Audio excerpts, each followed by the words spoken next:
Imran Khan went from cricketer to star, then Prime Minister of Pakistan.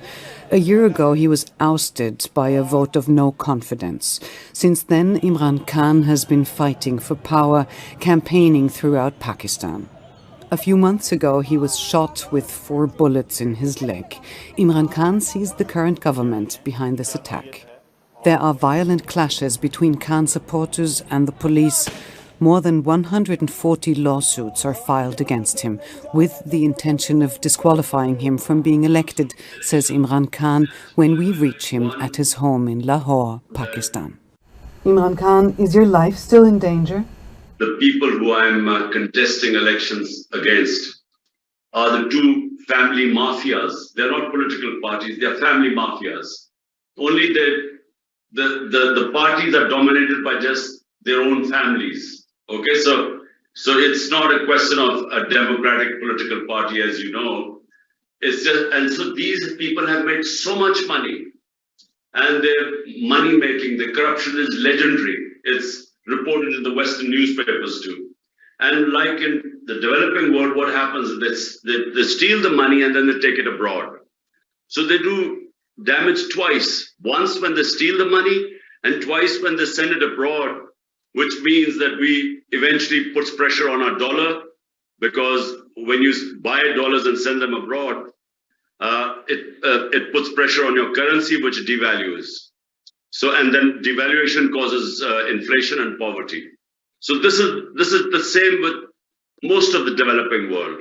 The ruling elites of the developing world steal money and take it outside in offshore accounts and Western capitals, and their countries go more into poverty. They cause poverty by doing that. So, number one, they have huge amounts. They made huge amounts of money, and when through this conspiracy, when they removed me from power, what they did was that they gave themselves immunity from the corruption cases, and the corruption cases were about $5 billion.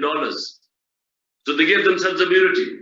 Now, the reason why my life is in danger is because they are worried that whenever there are elections, all the opinion polls are that sweep the elections. Of the 37 by-elections, we have swept 30 of them. So, they know that my party is poised to win. So they are running away from elections. But if they have to have elections, they do not want me to be in power. So hence my life is threatened.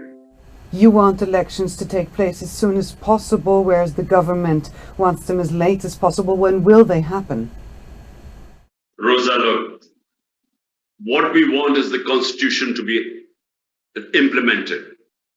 The constitution of Pakistan is very clear. The moment you dissolve your parliaments, whether it is federal or provincial, elections have to be held within 90 days. This is the constitution of Pakistan. So we dissolved our 2 governments. Out of the 4 provinces, my party was in power in 2 of them. So we dissolved the two governments.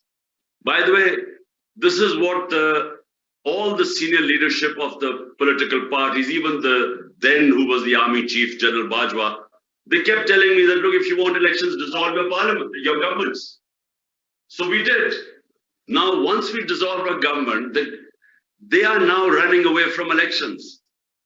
They refuse to hold elections in 90 days. We went to the Supreme Court. The Supreme Court has given a verdict that the elections have to be held in 90 days. But the government is refusing to provide money for the elections, saying we don't have the money, or saying we can't give security. So it's all excuses. But the Supreme Court now is standing firm that the elections have to be held within 90 days in these 2 provinces. So all we want is the Supreme Court verdict to be implemented according to the Constitution. How unstable is Pakistan? The instability is because there is political instability, because there are no elections. The government is one of the worst governments formed with a 12-party coalition, which means there's no governance there. When you have 12-party coalition, it's everyone having a share of the pie. There's no governance. But the worst is our economy has since 1 year when we were taken out of power, the economy has tanked. So we have the worst economic indicators in our history. We are basically bankrupt. Our rupee has lost 35% of its value in just a space of 11 months. We have the worst inflation in our history of Pakistan, especially the sensitive price index, which means common people, the things that they eat on, or the kitchen stuff, it's almost 50% inflation. So worst inflation. Then the rupee falling means, the everything imported, oil, everything has gone up, and inflation is not being controlled. But then the other thing is we have now, from 6% growth rate a year ago under us, it's now gone down to 0.4%. So that means massive unemployment. 50% of industry is closed. So revenues are falling, exports are going down. So therefore, all the economic indicators are going south. Now, the only way out of this mess is to have political stability, which comes from free and fair elections. But as I said, free and fair elections, they are petrified of, because they're scared I will come back into power. There have been clashes between your people and the police. Will the situation escalate? I'll tell you what was the clashes. First of all, there is only one political party in Pakistan that does not want violence, and that's my party. Why? Because we want elections. If you want elections, the one thing that will stop the elections is that the government already claiming there's insecurity. They will claim that they cannot provide security to the country. They're already making that excuse. So if we have political violence, it will give a government the opportunity to delay the elections. So therefore, it is not in our interest for there to be violence. But what it is in the government's interest to have violence. So what they did, they have twice, in fact, 3 times attacked my house. And why have all my people came, the people, 2,000-3,000 people outside? Because why are the people outside my house? So you should understand this. The people who tried to assassinate me, which I told you in the beginning, are all in power. Everyone here believes me that the government will try and kill me again. So that's why the people are here to protect me. This is about, so far, 5 times the police has come to arrest me. Not in my house when I was in Islamabad. And every time people found out, they would rush to my house. Why? Because firstly, they're all trumped up charges. People in this country know me for 50 years. I've never broken a law. I'm the most well-known Pakistani in this country. I'm the biggest fundraiser in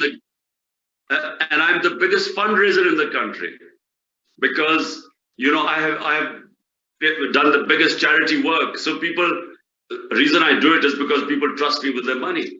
So they do not believe that in last 5 or 6 months, I have 445 criminal cases against me. 40 cases of terrorism. So each time the case goes to the court, we end up in a court, the cases get thrown out. Because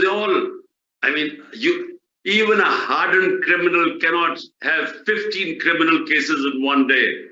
Even the worst terrorist cannot have committed so many crimes in such a short space of time. So no one believes it. People come outside because they realize that once they arrest me, then they will take me to prison, and people feel that they will kill me there, they will poison me. So everyone feels that because they've tried to do it once before. Pakistan's economy is in free fall and has no deal with the IMF. We have to have IMF because we don't have dollar reserves. So that means we need respite, until we can generate our own dollars. We need IMF's help.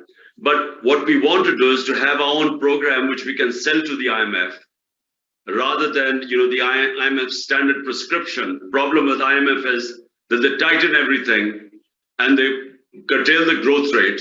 And when your growth goes down, your wealth creation goes down, it takes away your ability to pay your debts.